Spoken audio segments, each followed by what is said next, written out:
नमस्कार दोस्तों, MT Hindi story में आप सभी का स्वागत है। आज हम मुंशी प्रेमचंद की कहानी घर जमाई सुनेंगे। हरिधन जेठ की दोपहरी में ऊख में पानी देकर आया और बाहर बैठा रहा। घर में से धुआं उठता नजर आता था। छन छन की आवाज भी आ रही थी। उसके दोनों साले उसके बाद आई और घर में चले गए। दोनों सालों के लड़के भी आए और उसी तरह अंदर दाखिल हो गए, पर हरिधन अंदर ना जा सका। इधर 1 महीने से उसके साथ यहाँ जो बर्ताव हो रहा था और विशेषकर कल उसे जैसे फटकार सुननी पड़ी थी, वह उसके पाँव में बेड़ियां सी डाले हुए था। कल उसकी सास ही ने तो कहा था, मेरा जी तुमसे भर गया है, मैं तुम्हारी जिंदगी का ठेका लिए बैठी हूँ क्या। और सबसे बढ़कर अपनी पत्नी की निष्ठुरता ने उसके हृदय के टुकड़े कर दिए थे। वह बैठी यह फटकार सुनती रही, पर एक बार भी तो उसके मुंह से ना निकला, अम्मा तुम क्यों इनका अपमान कर रही हो। बैठी गट सुनती रही, शायद मेरी दुर्गति पर खुश हो रही थी। इस घर में वह कैसे जाए, क्या फिर वही गालियां खाने, वही फटकार सुनने के लिए। और आज इस घर में जीवन के 10 साल गुजर जाने पर यह हाल हो रहा है। मैं किसी से कम काम नहीं करता हूँ। दोनों साले मीठी नींद सोते रहते हैं और मैं बैलों को शानी पानी देता हूँ, छांटी काटता हूँ। वहाँ सब लोग पल पल पर चिलम पीते हैं। मैं आंखें बंद किए अपने काम में लगा रहता हूँ। संध्या समय पर घरवाले गाने बजाने चले जाते हैं। मैं घड़ी रात तक गाय भैंस धोता हूँ। उसका यह पुरस्कार मिल रहा है कि कोई खाने को भी नहीं पूछता, उल्टे और गालियाँ मिलती है। उसकी स्त्री घर से डोल लेकर निकली और बोली, जरा इसे कुएं से खींच लो, एक बूंद पानी नहीं है। हरिधन ने डोल लिया और कुएं से पानी भर लाया। उसे जोर से भूख लगी हुई थी। समझा अब खाने को बुलाने आएगी, मगर स्त्री डोल लेकर अंदर गई तो वहीं की हो रही। हरिधन थका मांदा क्षुधा से व्याकुल पड़ा सो रहा। सहसा उसकी स्त्री गुमानी ने आकर उसे जगाया। हरिधन ने पड़े पड़े ही कहा, क्या है, क्या पड़ा भी ना रहने देगी या और पानी चाहिए। गुमानी कटु स्वर में बोली, गुर्राते क्यों हो, खाने को बुलाने आई हूँ। हरिधन ने देखा उसके दोनों साले और बड़े सालों के दोनों लड़के भोजन किए चले जा रहे हैं। उनके देह में आग लग गई। मेरी अब यह नौबत पहुंच गई कि इन लोगों के साथ बैठकर खा भी नहीं सकता। मैं इसकी जूठी थाली चाटने वाला हूँ। मैं इनका कुत्ता हूँ जिसे खाने के बाद टुकड़ी रोटी डाल दी जाती है। यही घर है जहाँ आज से 10 साल पहले उसका कितना आदर सत्कार होता था। साले गुलाम बने रहते थे, सास मुंह जोड़ती रहती थी, स्त्री पूजा करती थी। तब उसके पास रुपये थे, जायदाद थी। अब वह दरिद्र है। उसकी सारी जायदाद को इन्हीं लोगों ने कूड़ा कर दिया। अब रोटियों की भी लाले हैं। उसके जी में एक ज्वाला सी उठी कि इसी वक्त अंदर जाकर सास को और साली को भिगो भिगो कर लगाए, पर जब्त करके रह गया। पड़े पड़े बोला, मुझे भूख नहीं है, आज ना खाऊंगा। गुमानी ने कहा, ना खाओगे मेरी बला से, हाँ नहीं तो खाओगे तुम्हारे ही पेट में जाएगा, कुछ मेरे पेट में थोड़ी ही जाएगा। हरिधन का क्रोध आंसू बन गया। यह मेरी स्त्री है जिसके लिए मैंने अपना सर्वस्व मिट्टी में मिला दिया। मुझे उल्लू बनाकर यह सब मुझे अब निकाल देना चाहते हैं। वह अब कहाँ जाए, क्या करे। उसकी सास आकर बोली, चलकर खा क्यों नहीं लेते जी, रूठते किस पर हो। यहाँ तुम्हारे नखरे सहने का किसी में बूता नहीं है। जो देते हैं वह मत देना, और क्या करोगे। तुमसे बेटी ब्याही है, कुछ तुम्हारी जिंदगी का ठेका नहीं लिया है। हरिधन ने मनमाहत होकर कहा, हाँ अम्मा, मेरी भूल थी कि मैं यही समझ रहा था। अब मेरे पास क्या है कि तुम मेरी जिंदगी का ठेका लोगी। जब मेरे पास धन भी था तब सब कुछ आता था, अब दरिद्र हूँ, तुम क्यों बात पूछोगी। बूढ़ी सास भी मुंह फुलाकर भीतर चली गई। बच्चों के लिए बाप एक पालतू सी चीज, एक विलास की वस्तु है, जैसे घोड़े के लिए चने या बाबुओं के लिए मोहन भोग। मोहन भोग उम्र भर ना मिले तो किसका नुकसान है, मगर एक दिन रोटी दाल के दर्शन ना हो तो फिर देखिए क्या हाल होता है। पिता के दर्शन कभी कभी शाम सवेरे हो जाते हैं। वह बच्चे को उछालता है, दुलारता है, कभी गोद में लेकर या उंगली पकड़कर सैर कराने ले जाता है, और बस यही उसके कर्तव्य की इति है। वह परदेश चला जाए, बच्चे को परवाह नहीं होती, लेकिन माँ तो बच्चे का सर्वस्व है। बालक 1 मिनट के लिए भी उसका वियोग नहीं सह सकता। पिता कोई हो उसे परवाह नहीं, केवल एक उछालने कुदाने वाला आदमी होना चाहिए। लेकिन माता तो अपनी होनी चाहिए, 16 आने अपनी, बही रूप, बही रंग, बही प्यार, बही सब कुछ। वह अगर नहीं है तो बालक के जीवन का स्रोत मानो सूख जाता है। फिर वह शिव का नंदी है, पर फूल या जल चढ़ाना लाजमी नहीं, अख्तियार है। हरिधन की माता का आज 10 साल हुए देहांत हो गया था। उस वक्त उसका विवाह हो चुका था। वह 16 साल का कुमार था, पर माँ के मरते ही उसे मालूम हुआ कि मैं कितना निसहाय हूँ, जैसे उस घर पर उसका अधिकार ही ना रहा हो। बहनों के विवाह हो चुके थे, भाई कोई दूसरा ना था। बेचारा अकेले घर में जाते भी डरता था। माँ के लिए रोता था, पर माँ की परछाई से डरता था। जिस कोठरी में उसने देह त्याग किया था, उधर आंखें तक ना उठाता। घर में एक बुआ थी, वह हरिधन को बहुत दुलार करती। हरिधन को अब दूध ज़्यादा मिलता, काम भी कम करना पड़ता। बुआ बार बार पूछती, बेटा कुछ खाओगे? बाप भी अब उसे ज़्यादा प्यार करते। उसके लिए अलग एक गाय मंगवा दी।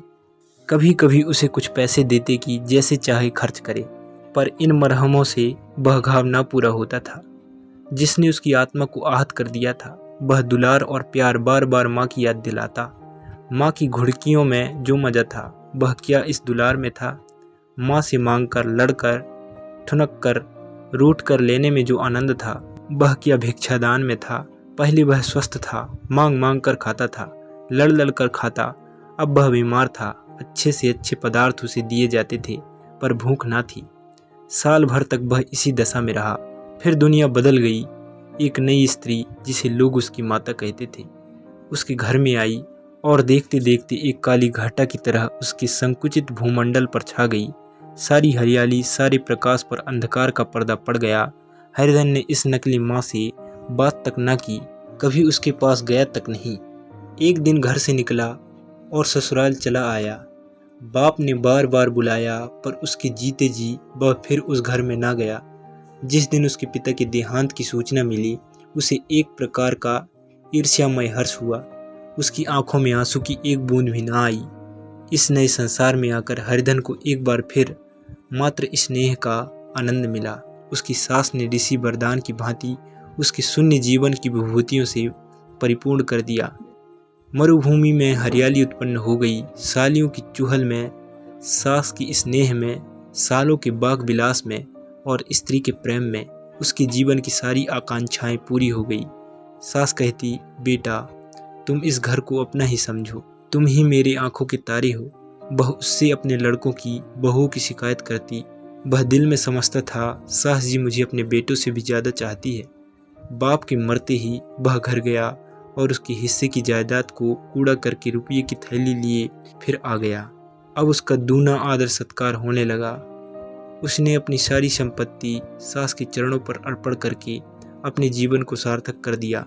अब तक उसे कभी कभी घर की याद आ जाती थी, अब भूलकर भी उसकी याद ना आती, मानो वह उसके जीवन का कोई भीषण कांड था जिसे भूल जाना ही उसके लिए अच्छा था।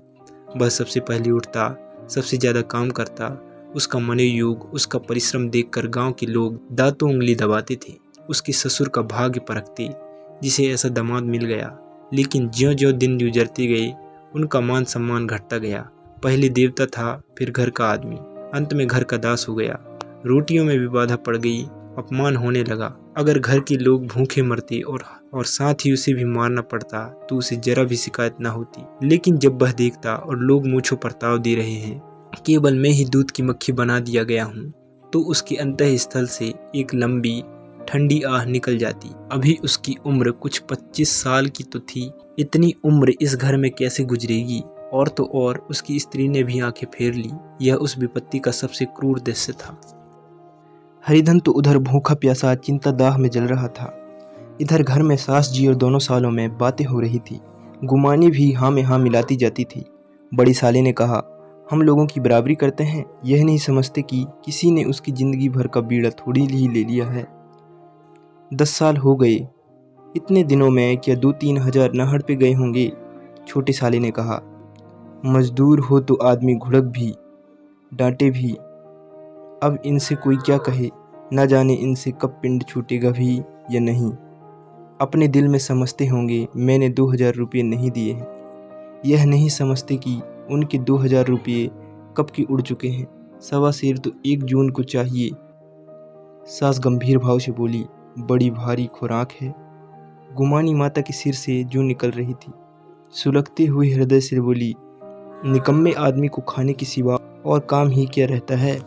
बड़े खाने की कोई बात नहीं है, जिसको जितना भूख हो उतना खाए, लेकिन कुछ पैदा करना चाहिए।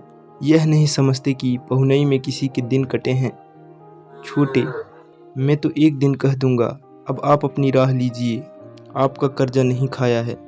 गुमानी घर वालों की ऐसी ऐसी बातें सुनकर अपने पति से द्वेष करने लगी थी। अगर वह बाहर से 4 पैसे लाता तो इस घर में उसका कितना मान सम्मान होता। वह भी रानी बनकर रहती, ना जाने क्यों कहीं बाहर जाकर कमाती। उसकी नानी मरती है। गुमानी की मनोवृत्ति अभी तक बिल्कुल बालपन की सी थी। उसका अपना कोई घर ना था, उसी घर का हित अहित उसके लिए भी प्रधान था। वह भी उन्हें शब्दों में विचार करती, इस समस्या को उन्हीं की आंखों से देखती जैसे उनके घर वाले देखते थे। सच तो है, 2000 रुपये में क्या किसी को मोल ले लेंगे। 10 साल में 2000 रुपये होते ही क्या हैं। 200 ही तो साल भर की हुई। क्या 2 आदमी साल भर में 200 भी न खाएंगे। फिर कपड़े लत्ते, दूध घी सब कुछ तो है। 10 साल हो गए, एक पीतल का छल्ला नहीं बना। घर से निकलते तो जैसे उनके प्राण निकलती है। जानते हैं, जैसे पहले पूजा होती थी वैसे ही जन्म भर होती रहेगी। यह नहीं सोचते कि पहले और बात थी, अब और बात है। बहू ही पहले ससुराल जाती है तो उसका कितना महात्म होता है। उसकी डोली से उतरते ही बाजे बजते हैं। गांव मोहल्ले की औरतें उसका मुंह देखने आती है और रुपया देती है। महीनों उसे घर भर से अच्छा खाना खाने को मिलता है, अच्छा पहनने को कोई काम नहीं लिया जाता। लेकिन 6 महीने बाद कोई उसकी बात भी नहीं पूछता। उनके घर में मेरी तो वही गति होती। फिर काहे को रोना, जो कहो कि मैं तो काम करती हूँ तो तुम्हारी भूल है। मजदूर और बात है, उसे आदमी डांटता भी है, मारता भी है। जब चाहता है रखता है, जब जी चाहता है निकाल देता है, कसकर काम लेता है। यह नहीं कि जब जी में आया कुछ काम किया, जब जी में आया पकड़कर सो रही। हरिधन भी पड़ा अंदर ही अंदर सुलग रहा था कि दोनों साली बाहर आई और बड़ी साहब बोले, भैया उठो, तीसरा पहर ढल गया, कब तक सोते रहोगे, सारा खेत पड़ा है। हरिधन छट से उठ बैठा और तीव्र स्वर में बोला, क्या तुम लोगों ने मुझे उल्लू समझ लिया है। दोनों साली हक्का बक्का हो गए। जिस आदमी ने कभी जबान नहीं खोली, हमेशा गुलामी की तरह हाथ बांधे हाजिर रहा, वह आज एकाका इतना आत्माभिमानी हो गया। यह उनको चौंका देने के लिए काफ़ी था। कुछ जवाब ना सूझा। हरिधन ने देखा इन दोनों के कदम उखड़ गए हैं तो एक धक्का और देने की प्रबल इच्छा को ना रोक सका। उसी ढंग से बोला, मेरी भी आंखें हैं, अंधा नहीं हूँ और ना बहरा ही हूँ। छाती फाड़ कर काम करूँ और उस पर भी कुत्ता समझा जाऊँ, ऐसे गधे कहीं और होंगी। अब बड़ी साली भी गर्म पड़ी, तुम्हें किसी ने यहाँ बांध तो नहीं रखा है। अब की हरिधन लाजवाब हुआ, कोई बात ना सूझी। बड़े ने फिर उसी ढंग से कहा, अगर तुम यह चाहो कि जन्म भर पहुने बने रहो और तुम्हारा वैसा ही आदर सत्कार होता रहे तो हमारे बस की बात नहीं है। हरिधन ने आंखें निकाल कर कहा, क्या मैं तुम लोगों से कम काम करता हूँ। बड़े, यह कौन कहता है। हरिधन, तो तुम्हारे घर की यही नीति है कि जो सबसे ज़्यादा काम करे वही भूखे मारा जाए। बड़े, तुम खाना खाने नहीं गई, क्या कोई तुम्हारी मुंह में कौर डाल देता। हरिधन ने ओठ चबाकर कहा, मैं खुद खाने नहीं गया, कहते तुम्हें लाज नहीं आती। नहीं आई थी बहन तुम्हें बुलाने।